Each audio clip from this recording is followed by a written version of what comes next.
امیر اہل سنت سے عرض ہے کہ جیسا کہ آپ اس ویڈیو میں دیکھ سکتے ہیں کہ اس بلی نے اپنا منہ ایک برتن میں ڈال دیا ہے اور بلی کا منہ اس میں پھنس گیا ہے اور نکل بھی نہیں رہا۔ ظاہر سی بات ہے اس جانور کو سانس لینے میں دشواری ہوگی اور نظر نہ آنے کی وجہ سے کسی حادثے کا بھی سامنا کرنا پڑ سکتا ہے۔ اس کو مد نظر رکھتے ہوئے اگر کسی نے اس کو اس مصیبت سے آزاد کرایا تو کیا یہ جانور پر رحم کرنا کہلائے گا اور ایسا کرنے والا ثواب کا حقدار ہے؟ ظاہر ہے کہ یہ تو ثواب کا کام ہے۔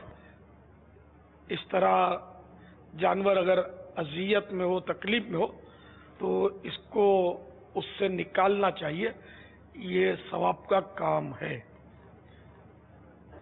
واللہ تعالی اعلم ورسولہ اعلم، عز وجل وصلی اللہ تعالی علیہ وآلہ وسلم۔ صلو علی الحبیب صلی اللہ تعالی علی محمد۔